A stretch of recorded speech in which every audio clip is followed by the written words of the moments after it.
And bear with me as I go to my PowerPoint presentation, because that's going to sort of be my guide through things here.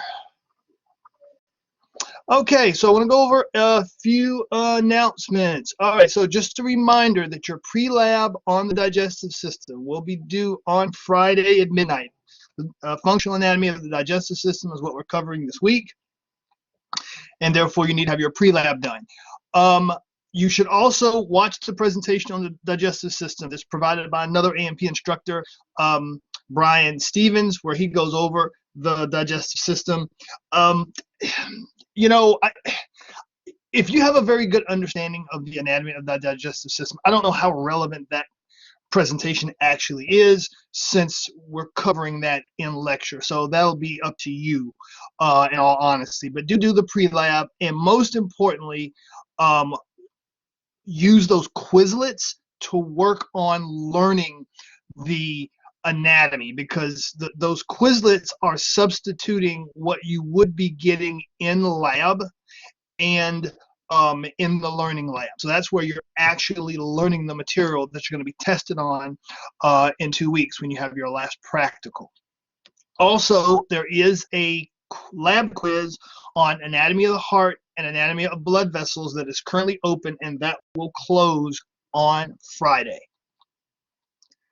So quite a few of you have been asking about the take-home exam, and I am happy to report that I have posted the take-home exam. You will find it in the assignment section of Blackboard, where all of your other quizzes and exams are. So this is the situation with the take-home exam. It's the same take-home exam that I gave you when we were meeting on campus. It's the same thing. It's just that originally the plan was for you to fill out a Scantron with your answers and then give that Scantron to me, and then I would run them.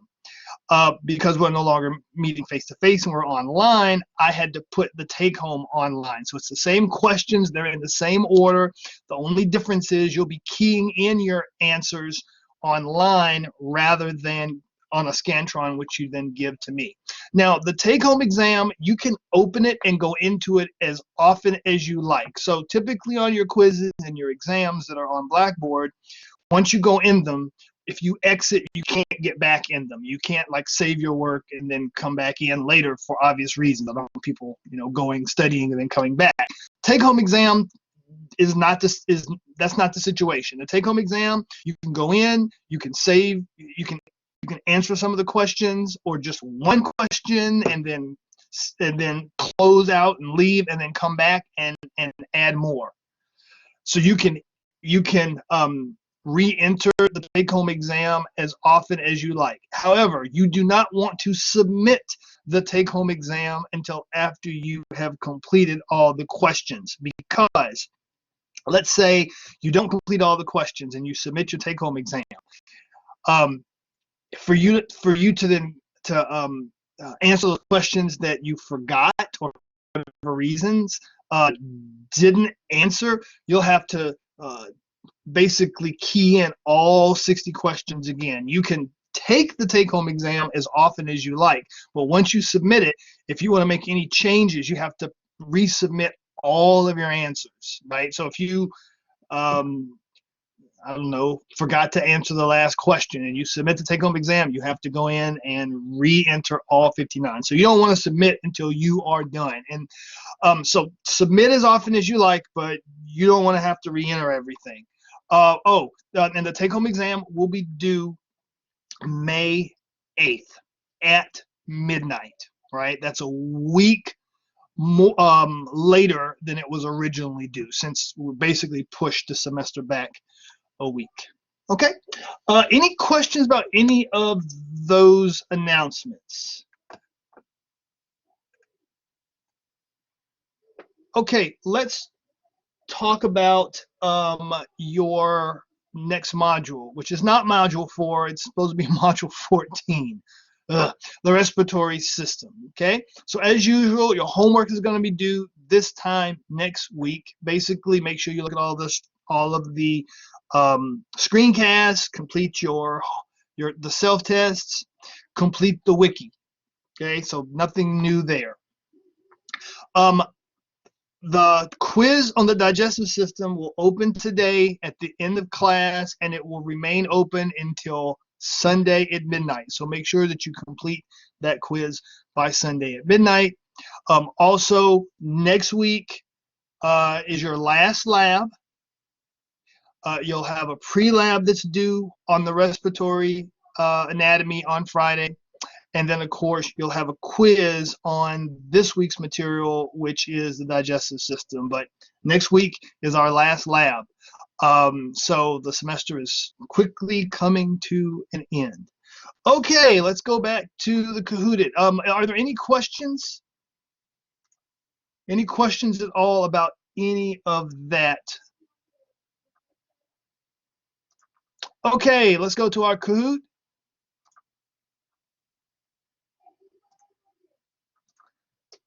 All right, so far I only have 2 students. So what you want to do is go to Kahoot it on your phone or on your computer, and then enter this pin. So far Alyssa and Jamie have entered the game. Where are the rest of you?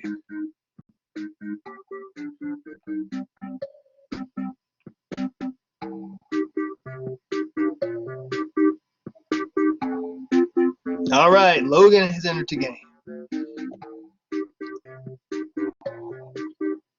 And you can use whatever names you want. You don't have to use your birth name. You can use Wonder Woman or Superman or whatever you like, or come up with some other name. All right, Meg has entered the game. Dean has entered the game. All right, we're halfway there.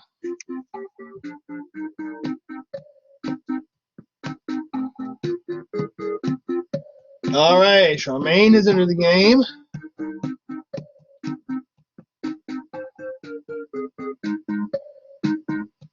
Just Kahoot it, Kahoot.it.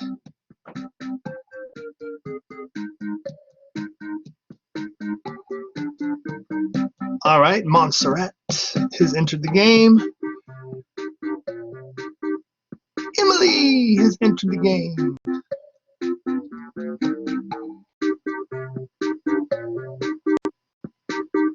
All right, just looking for 2 more players, and we'll be full, I believe. 1, 2, 3, 4, 5, 6, 7, 9, 10. Yeah.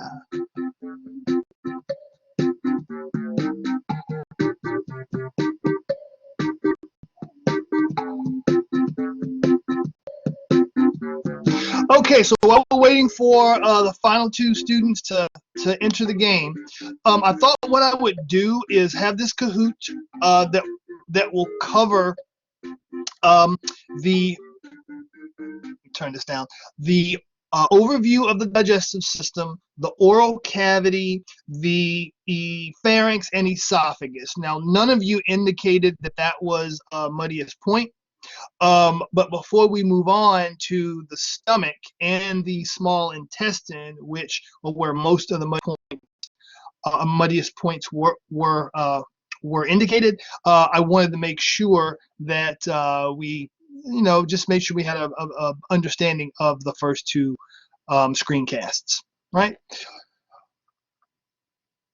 Okay, no one else is going to add? All right, well, we'll go ahead and get started. Are you ready? Which process moves food down the esophagus? Peristalsis, segmentation, mastication, or trepidation?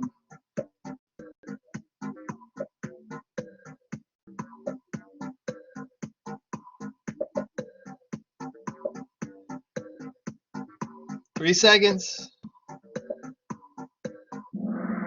The answer is peristalsis. So mastication is chewing. It's required before swallowing, but it's not what moves it down the esophagus. Segmentation is a back and forth sort of movement that occurs in the small intestine that helps the food mix with the digestive enzyme. But peristalsis is that rhythm, that rhythmic contraction, that moves food down the digestive tract, sort of like how you would take your hands to move toothpaste through a toothpaste tube. All right, Alyssa leads the pack. Next question, which of the following layers covers the outside of the alimentary canal? Is it the prial peritoneum, the visceral peritoneum, the mucosa, or the Muscularis Externa?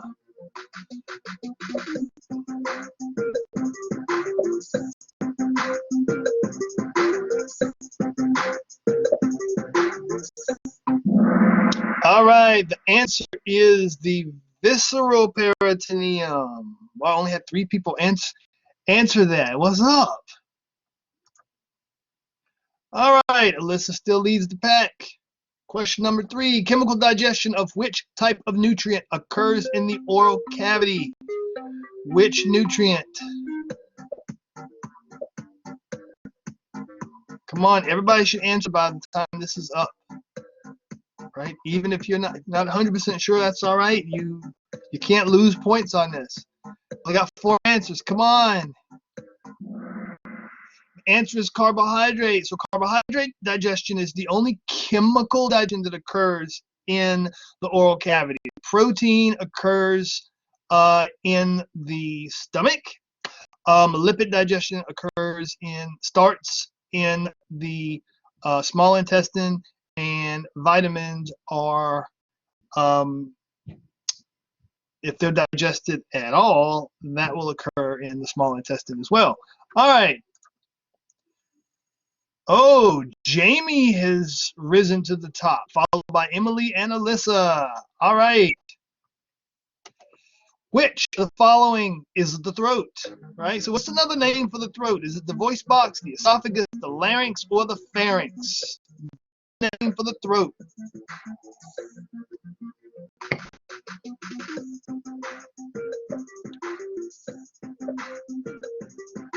All right, 3 seconds. Come on.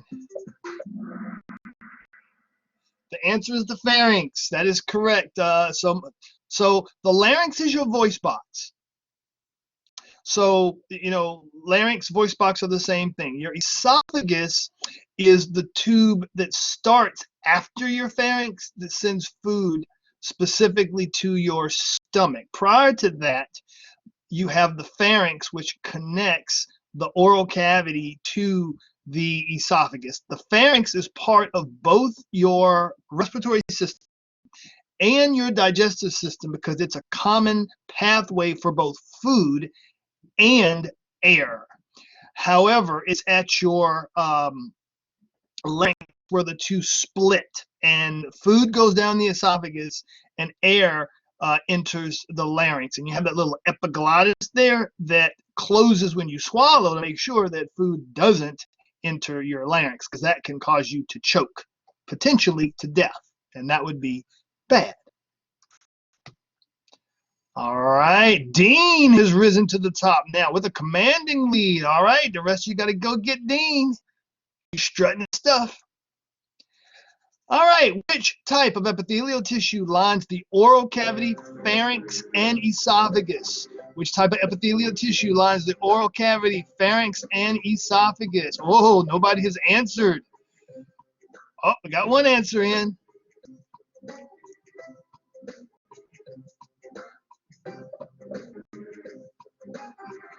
The answer is stratified squamous. So cuboidal, of course, is only found in glands and also in your kidney tubules. Simple columnar is found in the simple columnar is actually found in your gastrointestinal tract. So from your stomach all the way to basically your anus, there's simple columnar. But prior to that, in your oral cavity and in your pharynx and esophagus, is stratified squamous. And of course, pseudostratified columnar is found in the trachea. All right. Jamie has risen to the top, followed closely by Jean and then Emily. All right. Question 6. Which organ initiates swallowing? Which organ initiates swallowing? Teeth, tongue, lingual, salivary glands, or esophagus? This is an easy one. Just think about what happens when you swallow.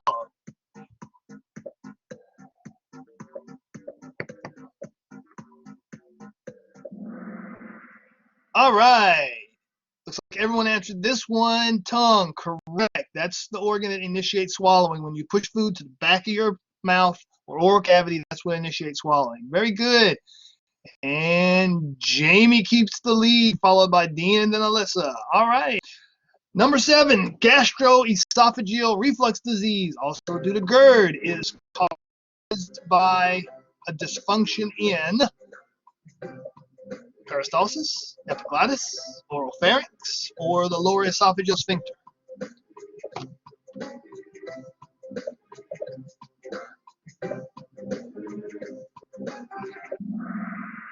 Lower esophageal sphincter is correct. So the situation is a sphincter basically is a muscle. It's a round muscle. Think about the muscle, that round muscle that surrounds your oral cavity, which is called orbicularis oris, or the sphincter muscle that surrounds your eye. That's the orbicularis oculi, right? They open and close openings.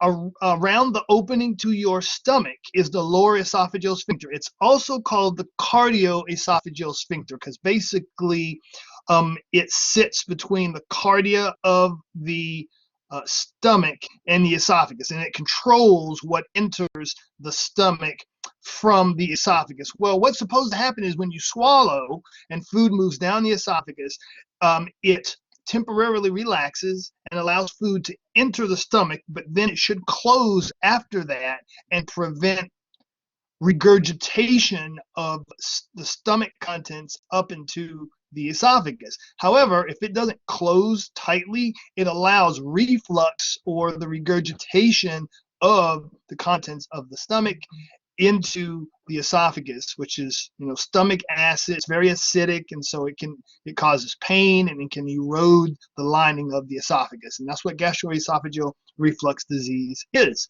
All righty, see where we are here. Jamie is still in the lead, followed by Dean, Alyssa. Oh, and Jamie is red hot. Jamie has the highest answer streak of 3. Ooh, you go, Jamie. You go. All right, number 8. True or I should say or false. Saliva contains antibodies. True or false?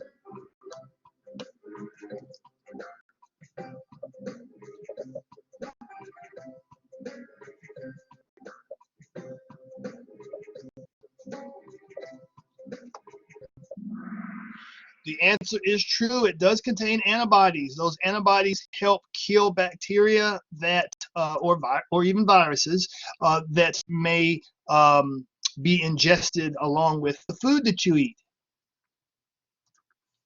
All right, Jamie's still in the lead, followed by Dean, K. Miller, Emily, and Alyssa.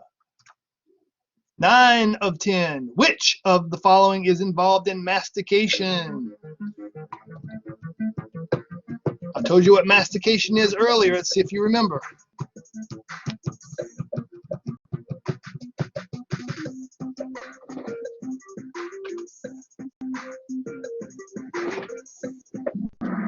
All right. So mastication is chewing. But sorry, I just turned on my heater and my little cold down here in my basement. As it warms up, it should not be as loud. But anyway, so mastication is chewing, and both your teeth and your tongue are involved in doing, of course, teeth for obvious reasons. But what happens is your tongue helps move the food from the center of your oral cavity to the lateral sides, so that that food can be ground between your teeth. So the answer is both. All right, Dean has taken the lead, followed by Jamie, Emily, K. Miller, and Alyssa. Number 10, which is the only voluntary phase of deglutition? Of course, you have to know what deglutition is.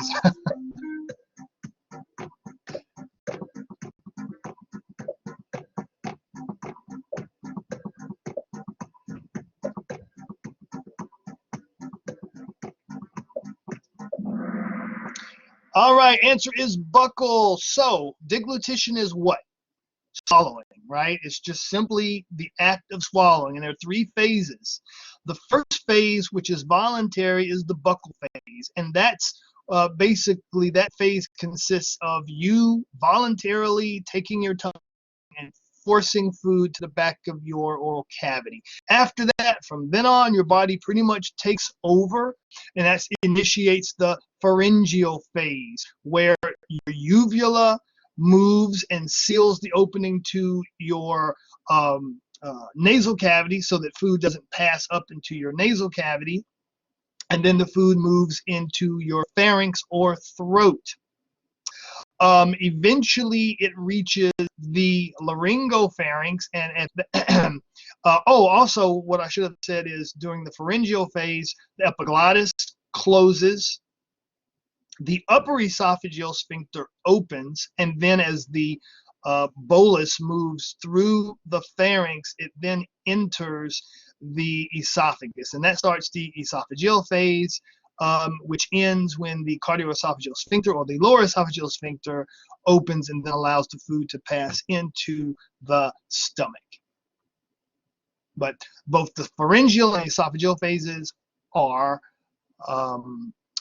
involuntary, meaning you don't control them. Buccal phase is the only one that you control. It's voluntary.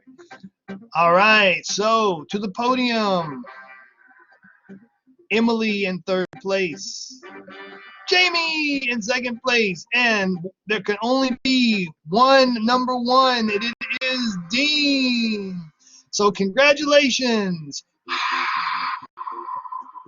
Runners up, Charmaine. All right, so hope you enjoyed that Kahoot it. Right, want to do something a little interactive. We haven't done anything like that in a while. All right, had a couple of people join us in the meantime. Okay, so I'm going to go back to my screen here.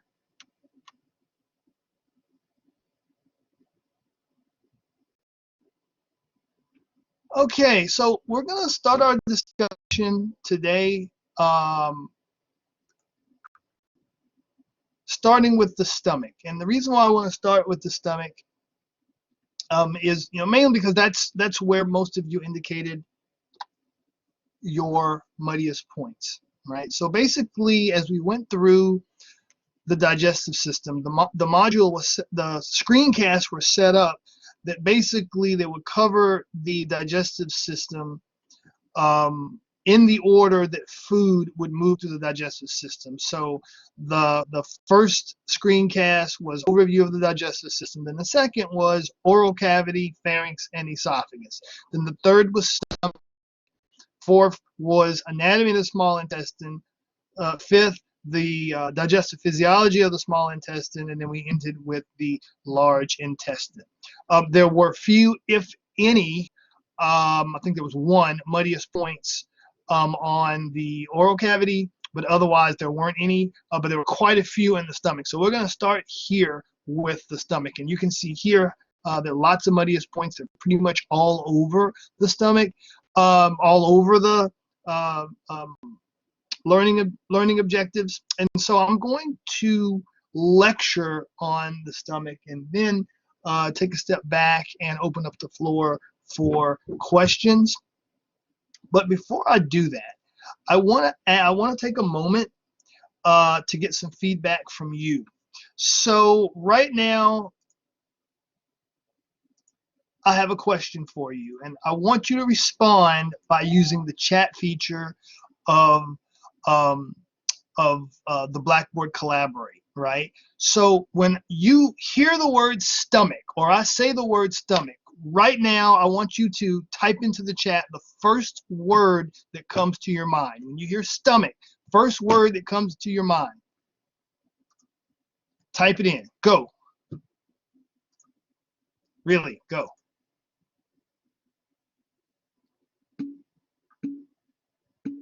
All right. Food, food. Okay.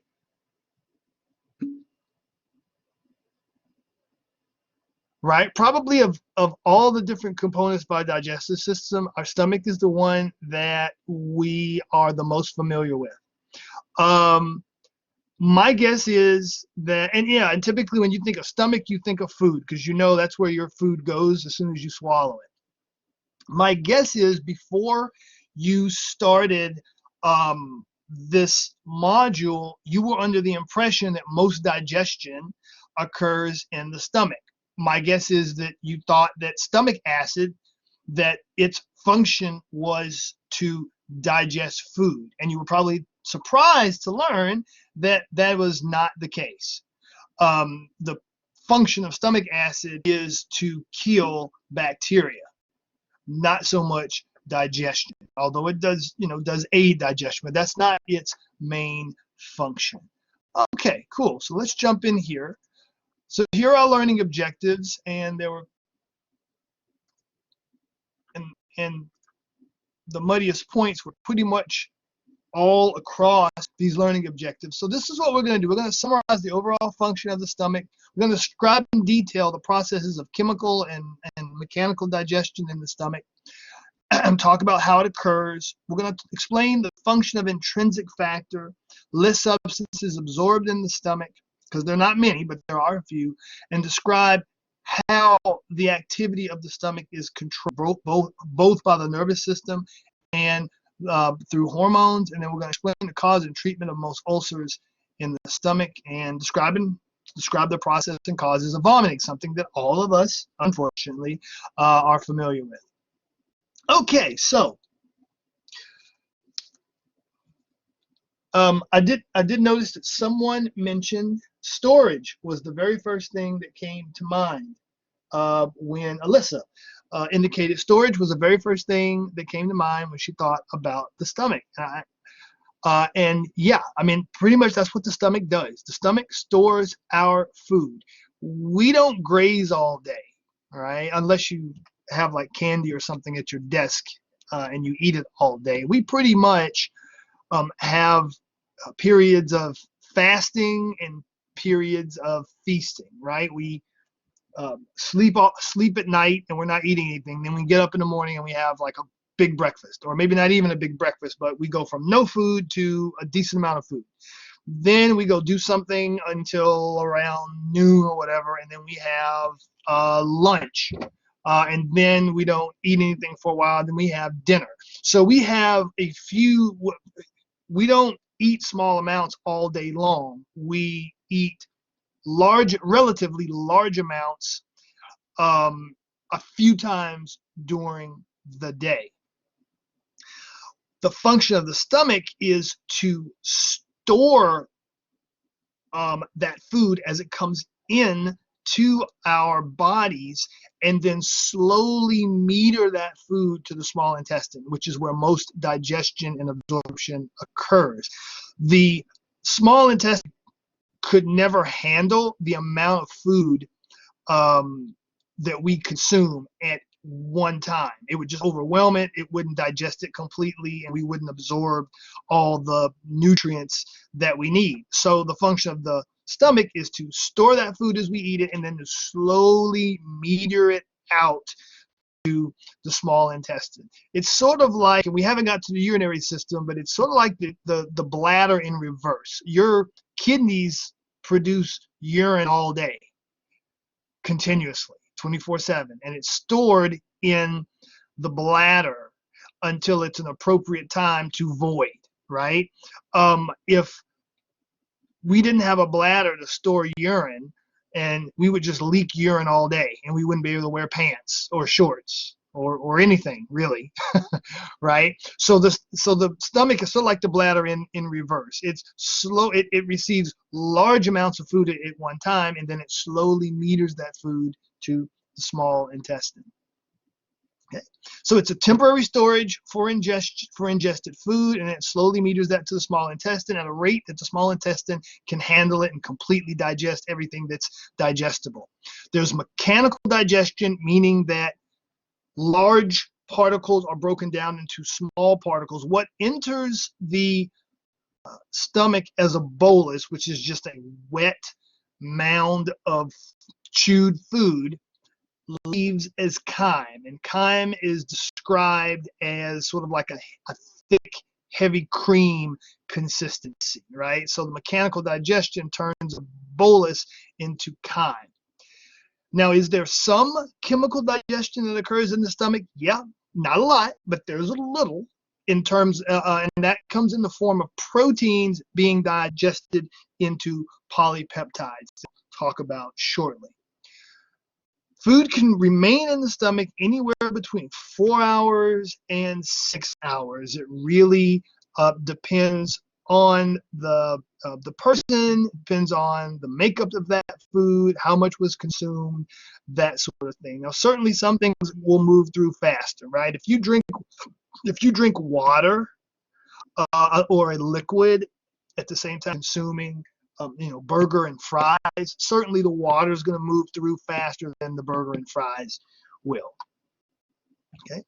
Hydrochloric acid is produced by the stomach to lower pH, and that's to make the environment inhospitable, or let's just say bad, for bacteria.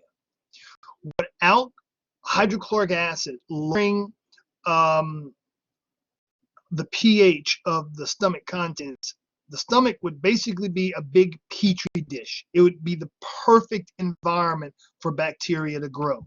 It's dark, it's wet, it's full of nutrients, it's warm.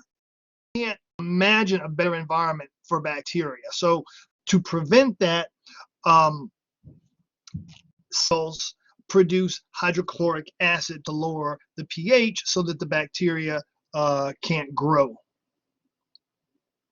So your stomach, of course, is located a little left of center, right below your diaphragm.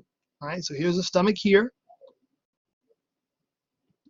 Right, this is a sort of a blow up of the stomach. Right, you can see here food, a bolus comes down the esophagus, and then it leaves through the pyloric sphincter and enters the duodenum. So we're going to talk now about what happens between a bolus entering the stomach and chyme exiting the stomach. All right, a little anatomy of the stomach.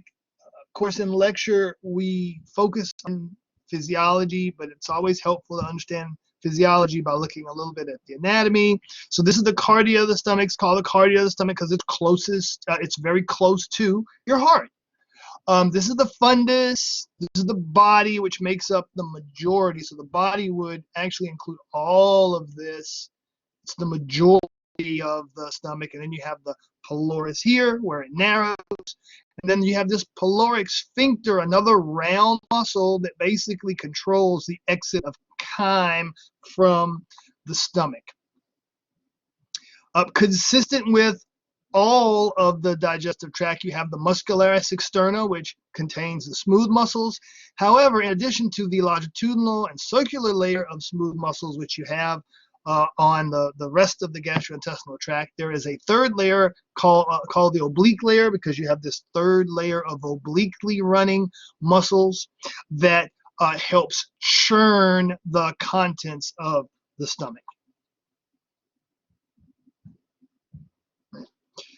When the stomach is empty or nearly empty, it shrinks, and the mucosa of the stomach is thrown into these folds called rugae.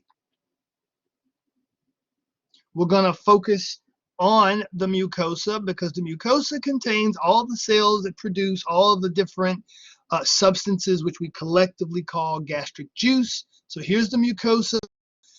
Notice that the mucosa is thrown into these folds called gastric pits, and these gastric pits contain gastric glands, and those gastric glands contain cells that produce the components of the gastric juice. Mucous neck cells produce mucus. Parietal cells produce hydrochloric acid. Chief cells Chief cells produce intrinsic factor and also renin. So the mucous neck cells, they produce this alkaline mucus. That mucus lines the stomach and protects the stomach. It protects the lining of the stomach from the the gastric juice itself, because the hydrochloric acid, in addition to killing bacteria and damaging bacteria, can also damage the cells of the mucosa. Also, the digestive enzymes that can break down protein can break down the proteins that make up the cells. So the mucus helps protect the stomach lining from the secretions from the mucosa. Parietal cells secrete that hydrochloric acid to lower pH. Then they also produce intrinsic factor. Intrinsic factor is used by the small intestine to absorb vitamin B12. So vitamin B12 is absorbed in the small intestine. However, it's only absorbed if there is intrinsic factor, which is produced by the parietal cells of the stomach, right? So you can consume all of the vitamin B12 that you like. If you don't have intrinsic factor, it's not going to be absorbed by the small intestine. And in fact, as we get older, in some elderly people, they produce very little intrinsic factor, and that can actually cause a vitamin B12 deficiency. My grandfather had to get vitamin B12 injections because his stomach simply stopped producing intrinsic factor. Chief cells produce the enzyme pepsinogen. Well, the inactive enzyme is pepsinogen, and then the stomach acid converts it to pepsin. And then what pepsin does is it digests protein to polypeptides.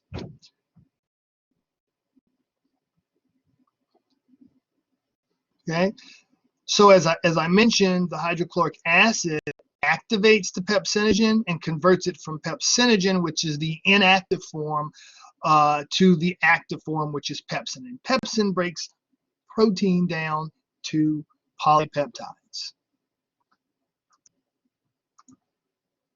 Okay, so let's look at digestion in the stomach. So the only chemical digestion that occurs in the stomach is the digestion of protein. Carbohydrates not digested, nor are lipids. Proteins are the only molecules that are digested in the stomach. When we talk about digestion, just to make sure everyone is clear, it is simply, digestion is breaking substances down into smaller substances. It can come in the form of mechanical digestion, where substances are physically broken down. That's what occurs in your oral cavity, using your teeth to break large particles into smaller particles. Or it can come in the form of chemical digestion, where there are bonds that are broken. The only chemical digestion that occurs in the stomach is the digestion of protein. Proteins, if you remember, are chains of amino acids, technically 50 amino acids long or longer. These proteins are typically folded. The hydrochloric acid unfolds and denatures these proteins so that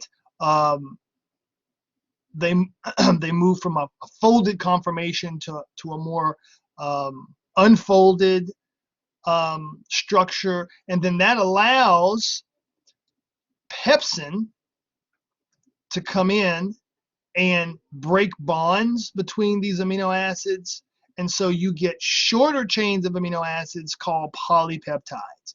Now, as I mentioned earlier, pepsinogen is what's actually produced and released, and hydrochloric acid then converts that inactive pepsinogen to pepsin, right? And so pepsin breaks those long chains of amino acids down to sort of shorter chains of amino acids, which we call polypeptides, right?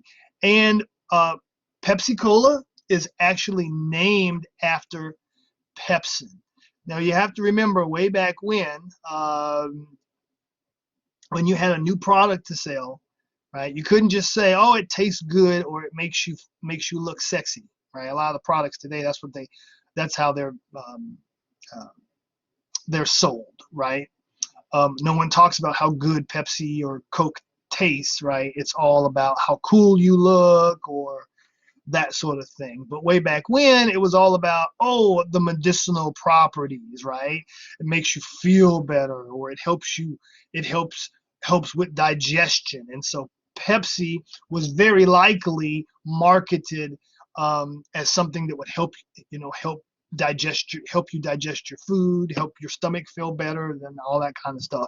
And so it was named for a enzyme that helps digest protein in the stomach, pepsin. Right?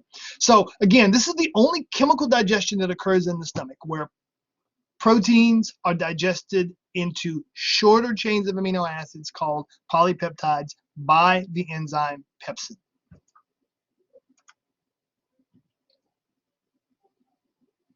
Okay, let's talk about another substance that's produced by chief cells called renin, or it's also referred to as chymosin. These are synonymous terms.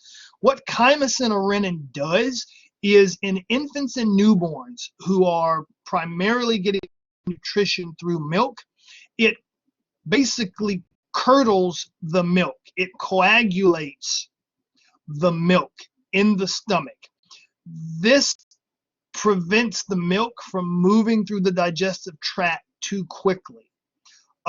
Infants do not have a very well developed gastrointestinal tract, so they don't have a great capacity for digestion and absorption. That's why infants have to eat small amounts, but they eat frequently throughout the day. Without the renin to curdle the milk, it would move too quickly through the stomach and small intestine to be digested and absorbed. If you've ever seen the vomit from a baby, you've noticed that what went in is like this liquid milk comes out as the milk with chunks in it. That's that curdled milk that's been curdled or coagulated by the renin. Right? Renin is actually used in the making of cheese. And if you're interested in learning, since we are the cheese state, if you're interested in learning more about this, I would encourage you to go to this website and learn more about it. Supposedly, way back in the Middle Ages, someone had a bladder. I'm sorry, someone was carrying milk on a journey in a pouch that was made from the stomach of a goat, I believe, and the chymosin from the goat stomach actually curdled the milk, and supposedly that eventually led to the production of, or I should say, not the production of cheese, but the invention of cheese. But chymosin is used today in the process of cheese making to curdle milk. It's chymosin that's made in a lab, I'm sure. I doubt that they extract it from animals, though originally that's how it was obtained. All right, so you hear a lot about gastric juice. So what is gastric juice? Well, gastric juice is a mixture of all of those different substances that we just talked about. It's a mixture of the hydrochloric acid, the pepsinogen, the intrinsic factor, and the chymosin. All righty, so one of the functions of the stomach, of course, is mechanical digestion. Very little chemical digestion occurs in the stomach, but a lot of mechanical digestion occurs there. Again, food enters as a bolus, which is a wet mass of food that you swallow, and it leaves as a heavy cream consistency called chyme. While it's there, it's continually churned as peristalsis moves its contents up and down. And as it moves up and down, it literally pounds and breaks the large particles into smaller particles. And then those smaller particles will tend to move closer to the pyloric sphincter valve, right? And then as peristalsis goes up and down, those waves come down, they'll move a little chyme at a time through that pyloric sphincter valve. I sort of like to think of this process as sort of like a battering ram. So if you've seen like Lord of the Rings or some of the old old medieval style movies when there was a siege of a castle. You would take the battering ram and you would move forward and then hit the gate, and the gate would move in a little bit, but then hold, and then the battering ram would go back and then come in and hit again, and the gate would partially open again, and this would happen over and over again. That's sort of how I sort of think of this process, as peristalsis comes down and sort of rams the gate, the pyloric sphincter valve, and every time it does that, a little chyme seeps through. And that's basically how the stomach slowly empties in its contents into the duodenum. It's called gastric emptying. So the stomach slowly meters small amounts of chyme into the small intestine. If it meters it too slowly, then if it delivers it too slowly, then of course there may not be sufficient delivery of nutrients to the body. If it moves it too quickly, it can overload the small intestine, and you would result in poor digestion and then poor absorption of nutrients in the small intestine. So this process has to be controlled. It doesn't need to be. You don't want it to be too fast nor too slow. Okay.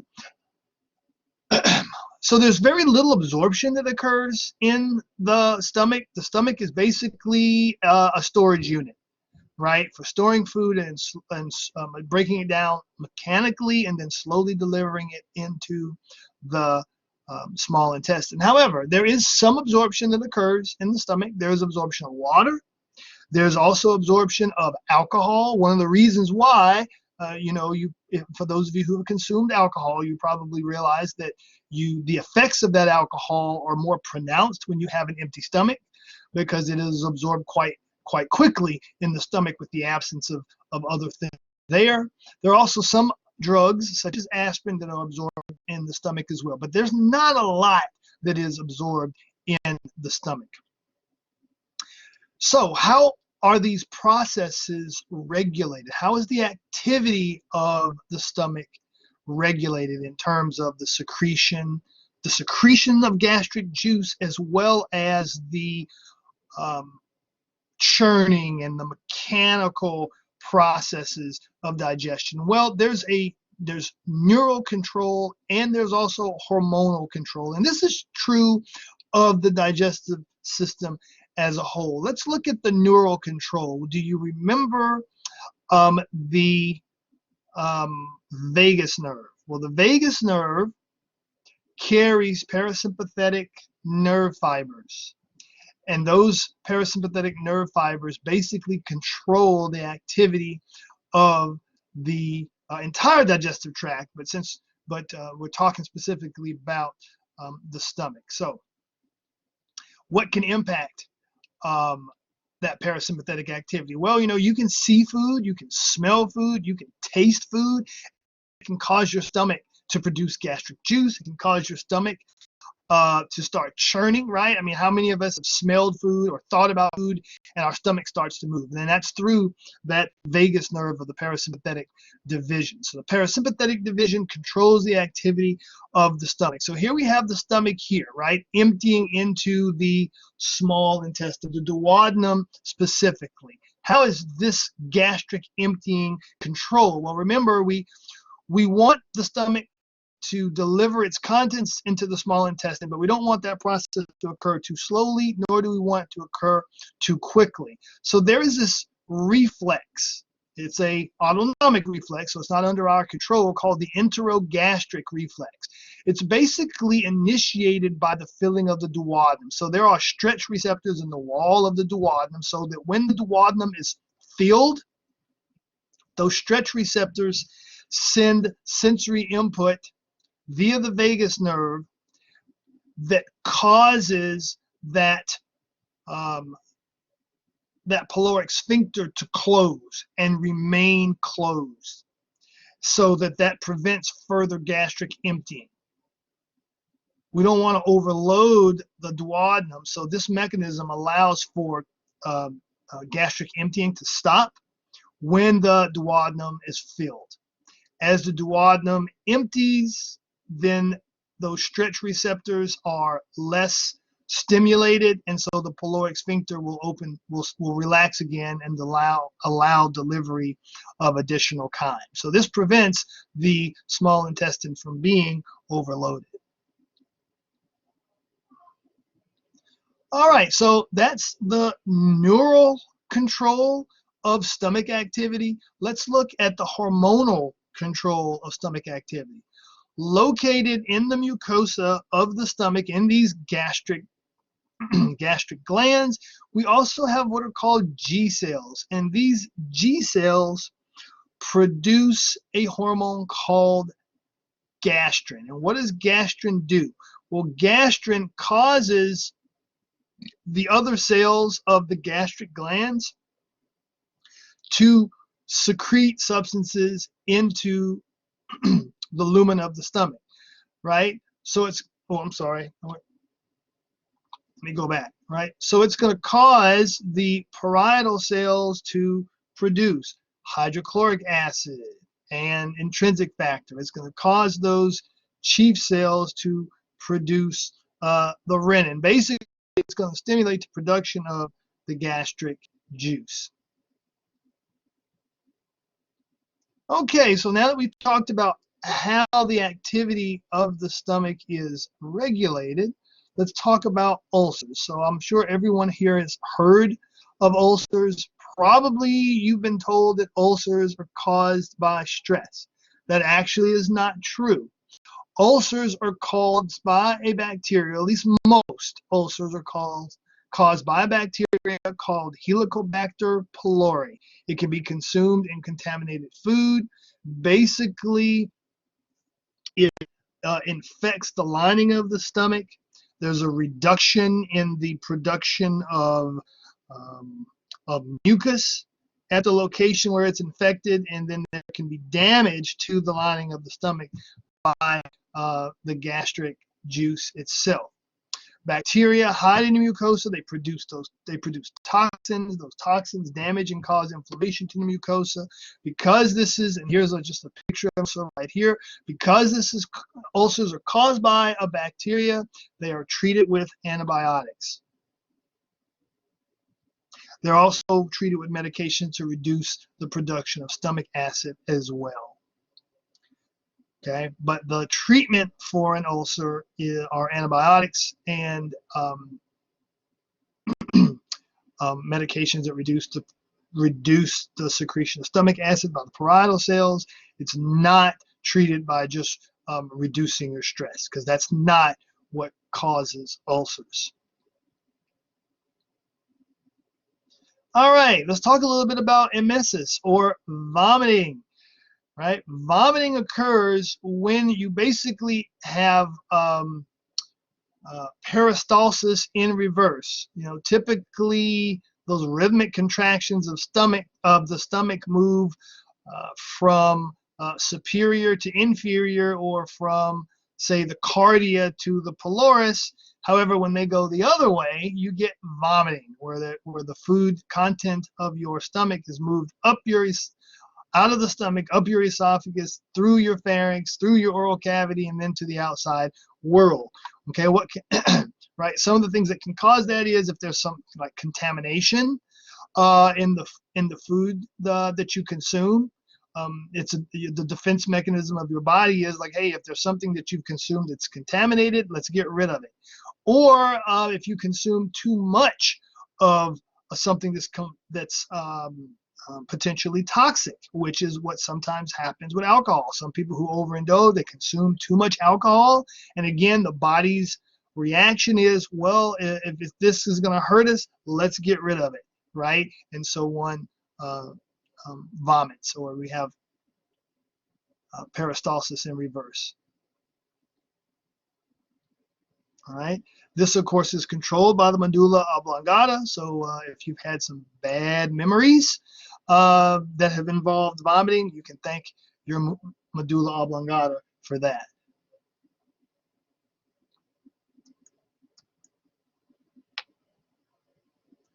Okay, so I just want to go back to these learning objectives, summarize the overall function of the stomach, describe in detail the process of mechanical and chemical digestion in the stomach, explain the functions of intrinsic factor, list substances absorbed in the stomach, and then describe both neural and hormonal control of the stomach, explain the cause and treatment of most ulcers in the stomach, right? And then describe the process and causes of vomiting.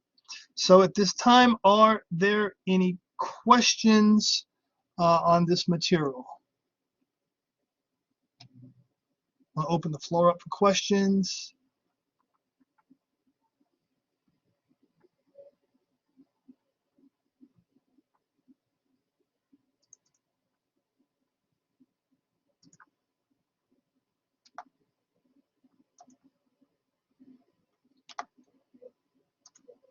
Go back to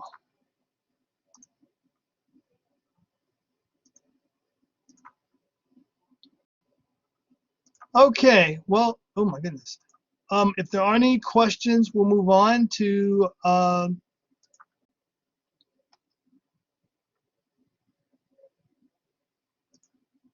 we'll move on to the next topic.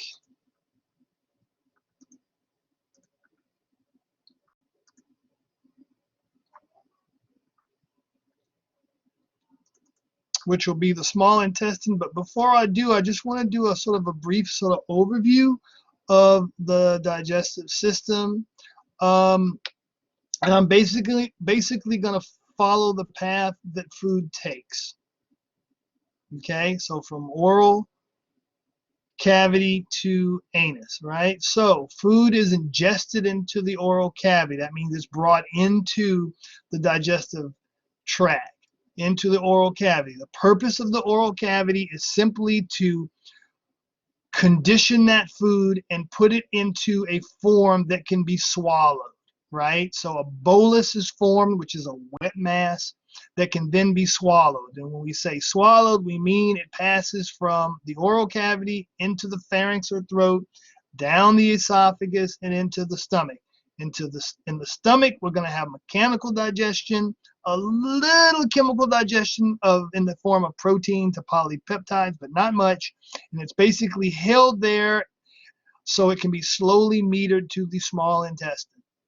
At this point, very little digestion has occurred. We did have a little chemical digestion occur in the oral cavity in terms of amylase being digested to disaccharides, but everything else pretty much, as it entered the oral cavity, it wasn't touched until it entered the stomach. And then in the stomach, you had a little bit of digestion of proteins, but that's it. So basically, there's been very little chemical digestion prior to into the small intestine. We've had a little carbohydrate digestion in the oral cavity, a little protein digestion in the stomach, but very little else. The small intestine is where most chemical digestion occurs. Almost all absorption occurs in the small intestine. The small intestine is about 20 feet long. And anything that leaves the small intestine and enters the large intestine, with the exception of water and maybe a few minerals, is basically destined to be excreted, right? So we want to have complete digestion and absorption of nutrients in the small intestine, because anything that leaves the small intestine other than water is pretty much going to be excreted as waste. Your large intestine is pretty much a big dryer, just making sure that you don't dehydrate and lose too much water. A lot of that water is reclaimed in the large intestine. Okay, so we're going to go through now. We're going to look at the small intestine and how digestion and absorption occurs in the small intestine, because again, most digestion and most absorption occur in the small intestine. Alrighty, so we're going to dive into the digestive physiology of the small intestine. This is what the muddiest points look like, right? There are a lot of muddiest points around lipids here, right? But my guess is just based on my experience that you have quite a few questions on the digestion of carbohydrates and proteins as well as lipids. And then we'll talk a little bit about regulation of the small intestine as well. Okay, so I emailed you a learning activity yesterday. Hopefully you had a chance to print it out, maybe do some of it, and you brought it with and you have it at hand, because we're going to go through it together.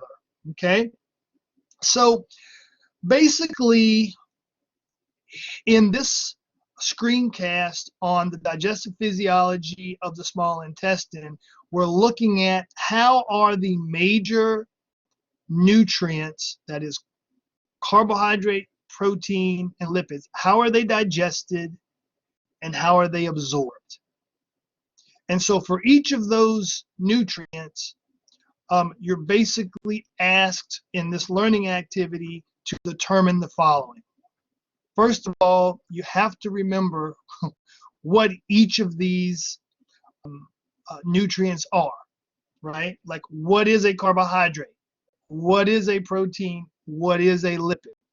In the screencast, I asked you to go back and review this if you've forgotten that, right? We can't talk about or really truly understand the digestion of these nutrients and the absorption of these nutrients if you're not really sure what they are. Okay, so in this learning activity, we cover what is a carbohydrate, what is a protein, what is a lipid. Second, we cover, well, where does digestion of these nutrients begin? Where does carbohydrate begin, for example? Then, okay, when they're digested, what's responsible for digesting them? What enzymes digest carbohydrates or a protein or a lipid? Also, well, what secretes these enzymes? Is it the liver? Is it the pancreas? Is it the lining of the stomach, etc.? And then finally, what form are they absorbed? And what does absorption mean? One thing I find with students is they'll memorize something from a book, like the word absorption. And then if you ask them, well, what does absorption really mean? They can't really tell you. Okay? So what I hope you'll have after today's session, after we go through this learning activity, is a clear understanding of what are these nutrients, how are they digested, what enzymes digest them, what secretes those enzymes that digest them, and in what form are they absorbed. And what does, when we say a carbohydrate is absorbed into the blood, what that actually means. Okay? All right, so we're going to start with carbohydrates. So hopefully everybody has your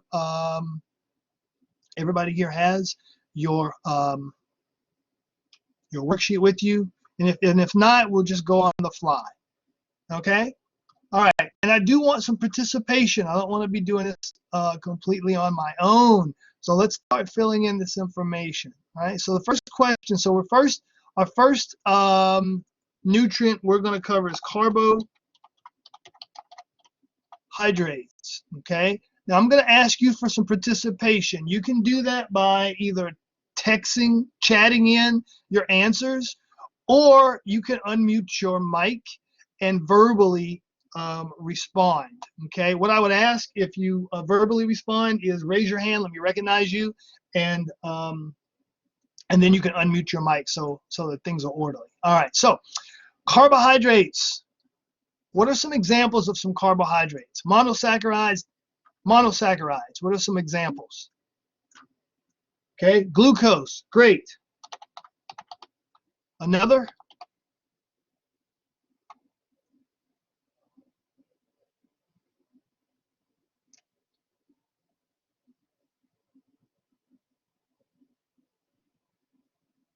All right, come on, it's like 10 of you. Surely someone knows another monosaccharide. What's in corn syrup?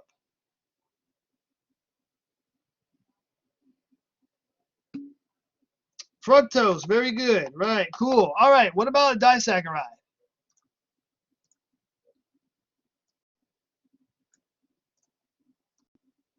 What's table sugar?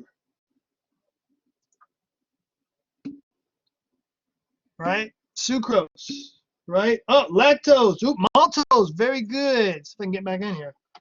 sucrose, lactose, maltose. Awesome. All right. And then lastly, polysaccharide.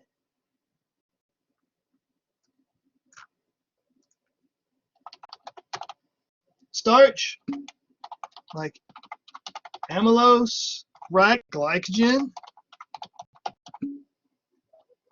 right? Cellulose. Awesome. Okay. Ooh, misspelled amylose. All right, cool. For those of you who may have forgotten, your carbohydrates are basically your starches and your sugars. Okay? Ooh, misspelled glycogen here. Your starches and your sugars. Okay? All right, cool. So now that you know what these are, cellulose. All right. So now we know what they are. Okay, if you ingest all three types of carbohydrates that we just listed, do all three types enter the small intestine? Yes or no? So if we ingest monosaccharides,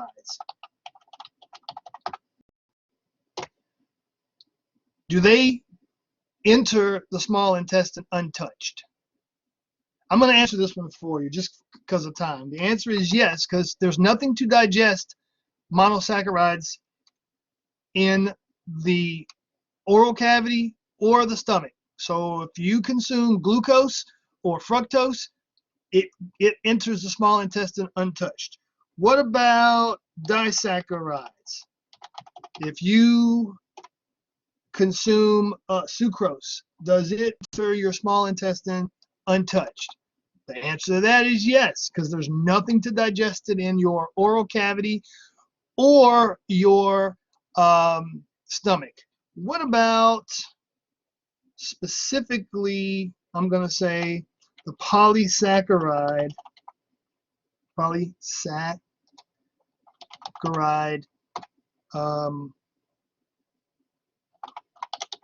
amylose, which would be like what you'd find in like crackers and breads.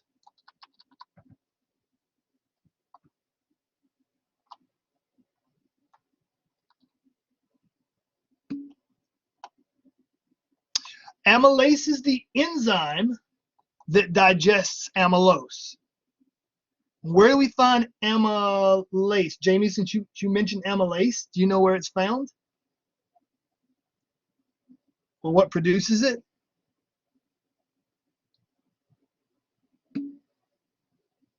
Yes, the pancreas does produce it. You are correct. Something else produces it too. Well, it's in saliva. Yes, very good. It is, Alyssa, very good. It is in saliva. So you do have some chemical digestion of amylose in your oral cavity, right? It's not typically all of it, but you do have some. So, and it's digested down into maltose, right? That's why if you keep bread or a cracker in your mouth for a long period of time, it begins to taste sweeter, because it's being broken down from amylose, which is a starch, to maltose, which is a disaccharide, right? So if you consume amylose, some of it is digested down to maltose, and so some of this polysaccharide will enter the small intestine as amylose. Some of it will actually enter as maltose. All right, cool. All righty, so now we're in the small intestine, and we've got monosaccharides in the small intestine. We've got disaccharides in the small intestine, and we've got polysaccharides in the small intestine, right? If you are let's say you're some of that amylose that has made it to the small intestine, right? It's going to digest you. Well, there's amylase will digest you, all right? And that, as Jamie said, is released by the pancreas. All right. So now we've got disaccharides, because amylose is going to be digested down to a disaccharide. If we've eaten any disaccharides, they're in the small intestine. Can disaccharides be absorbed? from the small intestine, or do they have to be broken down further? Anyone? What's the only form of carbohydrate that can be absorbed into the blood?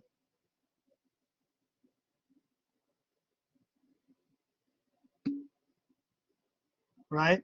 Glucose is one of them, but it saccharides. Poly and are too big, so they have to be broken down into monosaccharides. So anything that enters as a disaccharide has to be broken down to a monosaccharide. What breaks down disaccharides? Well, they're enzymes. Where those enzymes come from? They come from the brush border, right? And then once they're digested down to monosaccharides, then they can be absorbed. Let me move. Now let's go to our next one. So what class or classes of carbohydrate are absorbed? The answer are monosaccharides.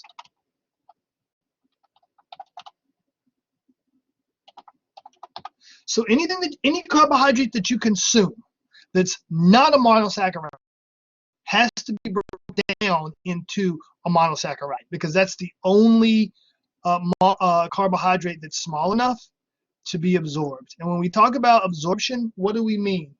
It's being moved from where to where?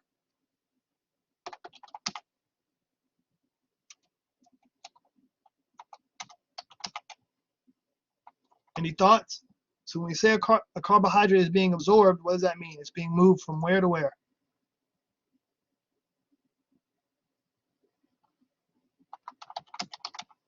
Well, lumen of small intestine to blood, right? Technically of the capillaries, but what I really want you to understand is when carbohydrates are absorbed, they're absorbed from the lumen of the small intestine into blood.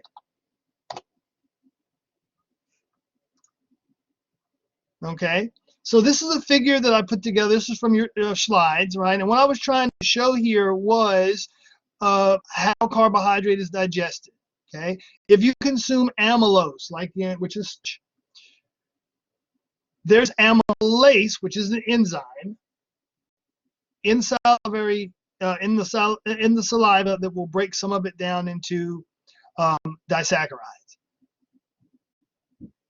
However, some amylose does enter the small intestine as amylose, and then amylase from the pancreas, this is the pancreas here, will digest that down into a disaccharide. Disaccharides cannot be absorbed, they're too big, so then they have to be further digested or broken down into monosaccharides. And those enzymes that break them down are produced by the microvilli of the intestinal cells. These microvilli are often referred to as a brush border, so these are also referred to as brush border enzymes. Okay, sucrase breaks down sucrose, lactase breaks down lactose, maltase breaks down maltose. Remember that enzymes usually end in ASE, and they usually have the same names as their substrates. Once everything is broken down into a monosaccharide, then they can be absorbed into the bloodstream, and so they are absorbed from the small intestine into the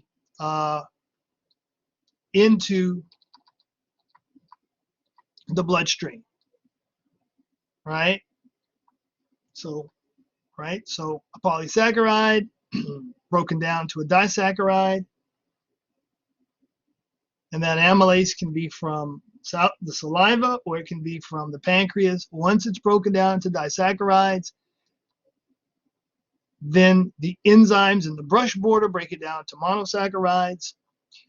Then, by facilitated diffusion, it's going to move into those absorptive cells and then eventually into the bloodstream. And that's what absorption of carbohydrates is. It's from the lumen of the small intestine into the into the blood of the capillaries. Okay? Any questions about that? So due to lack of time, and because many of you specifically referenced lipid digestion, I'm going to skip over protein digestion. At the end, if you'd like me to, I'll come back to that.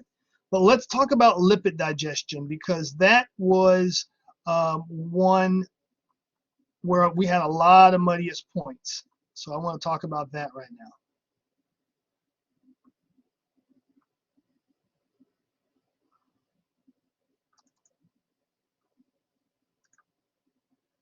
Okay, so first of all, I want to make sure everybody understands what lipids are. All right. So let's remember what lipids are, or let's say this. When we talk about lipids, what type or class of lipids do we mostly ingest? So lipids would include, well, first of all, give me some type or unmute your mic and give me some examples of lipids. I'll throw one up here for you, and that would be phospholipids. That's one. What's another lipid? Got to make sure everyone understands what a lipid is before we start talking about how it's absorbed, digested and absorbed. So phospholipids, what other lipids?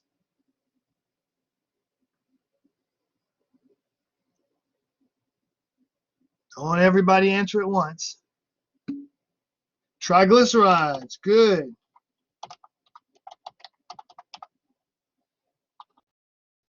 Others? Steroids, very good. All right.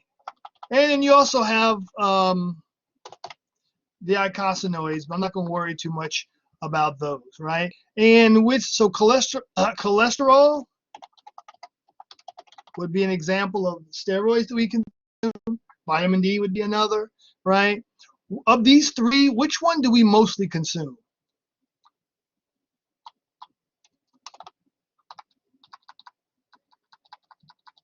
This is the triglycerides. So that would be animal fat, butter,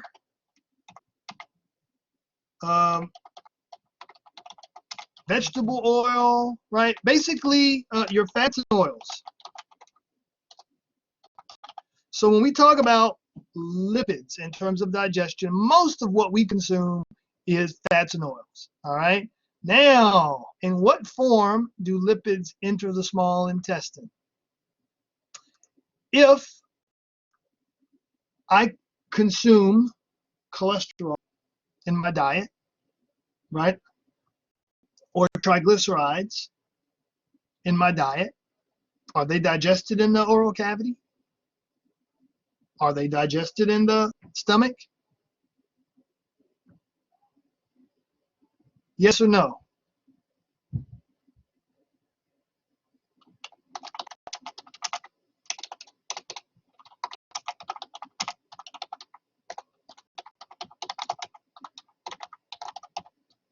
They basically enter the small intestine untouched. We don't have any enzymes in our saliva that digest steroids or triglycerides. We don't have any enzymes in the stomach that digest triglycerides or steroids. Basically the same form in which lipids enter our mouths, they enter our small intestine. So pretty much all digestion of lipids occurs in the small intestine. Alrighty, so there is this substance called bile that plays a role in digestion, right? What secretes bile? Who wants that one? Help me out here. All right, liver secretes. All right, what stores it?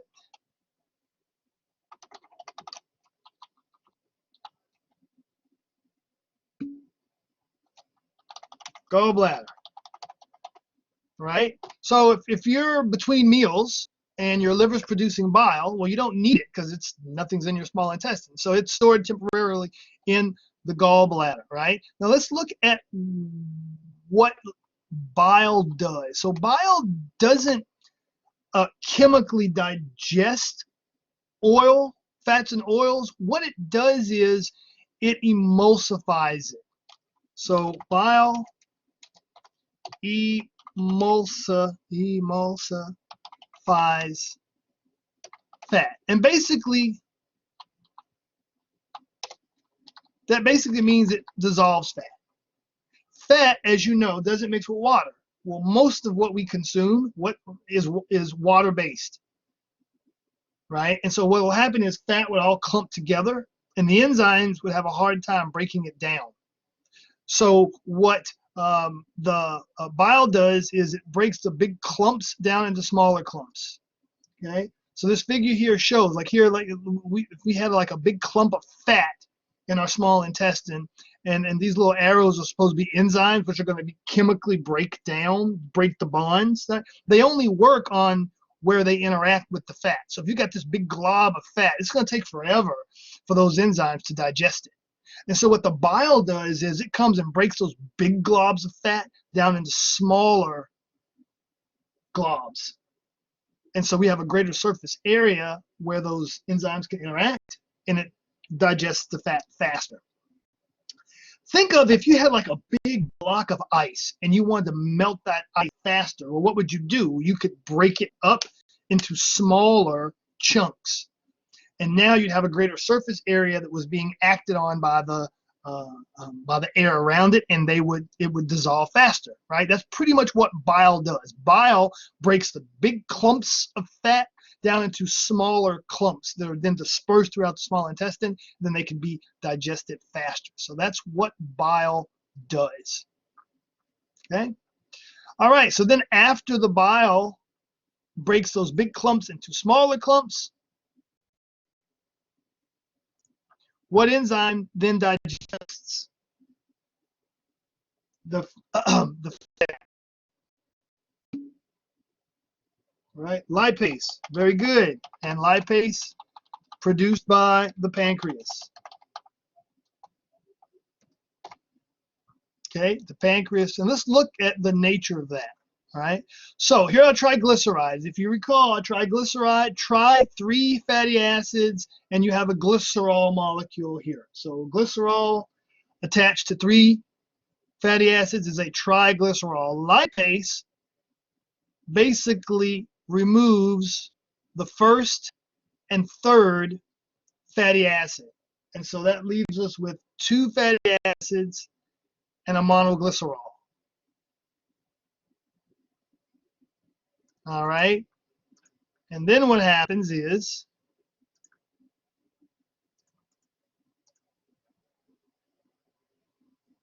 if I can get this going here. All right, cool. So the bile salts emulsifies our big fat globule into smaller fat globules. Then that lipase from the pancreas comes in and breaks those triglycerides down into monoglycerols and fatty acids. And then they're sort of packaged together, and then by diffusion, they enter those absorptive cells. Also, any cholesterol that you consumed is in there also mixed in with them, and that's absorbed as well. Once the monoglycerides and the fatty acids are absorbed, they're reformed into triglycerides. And then the triglycerides and the cholesterol and the proteins are packaged into what are called chylomicrons. And then those move from the absorptive cells mainly into lacteals, which are lymphatic capillaries. So when we're talking about lipids, when we talk about lipid absorption rather, most lipids are absorbed not into the blood directly, but into the lymph system. Okay? I want to make that clear. Unlike carbohydrates and proteins, where when we say absorption, we're talking about going from the lumen of the small intestine into the blood, With fats, it's mainly from the lumen of the small intestine into the lymphatic system or lymphatic vessels. Now, I want to be clear that you don't have to understand lipid absorption down to the level that is shown here. You don't have to worry about the, the term, knowing that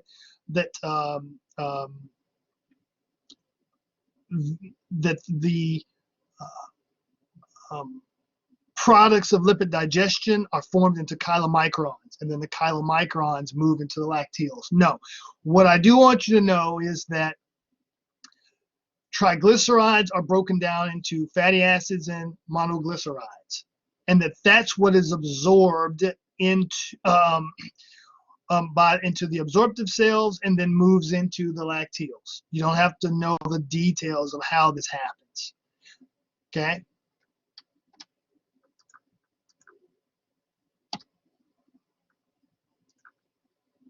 All right, so let's go back to the questions we were. So the products of lipid digestion that are absorbed are monoglycerides, or you can call them monoglycerides, and fatty acids. That I want you to know. Okay? I mentioned that in addition to those fatty acids, we also have cholesterol. Right? Cholesterol, anything that you consume that comes from meat, it's got cholesterol in it because cholesterol is made by the liver of animals, right? So that's absorbed as well. And when we talk about absorption, we're talking about going from the lumen of the small intestine into the lymphatic vessels, right? Much different than what we find in absorption of carbohydrates and absorption of proteins.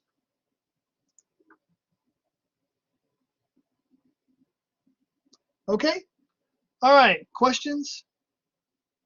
So the question I have is, so I've gone through this process here and answered these questions for carbohydrates and lipids.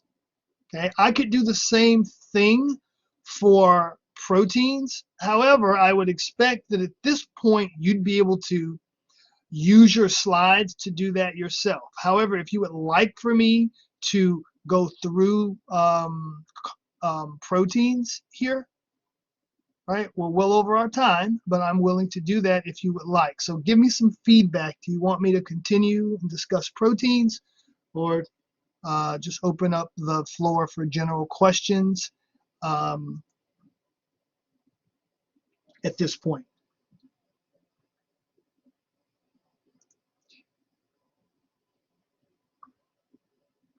This is a small group, so you're welcome to unmute your mic and talk, or you can use the chat function, chat feature.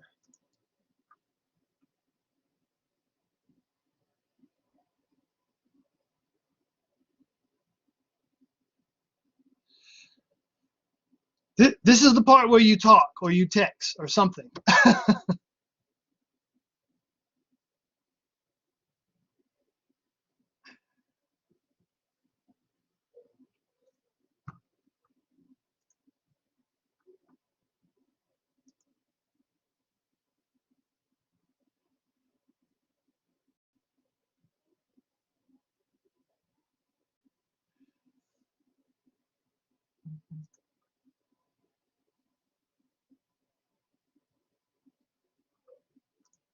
So is anyone going to respond?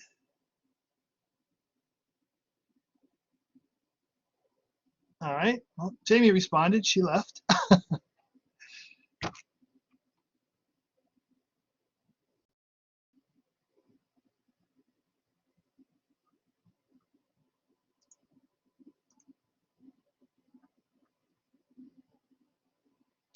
Okay. Well, I assume that you feel comfortable covering the proteins on your own. And so, unless there are questions, I will end our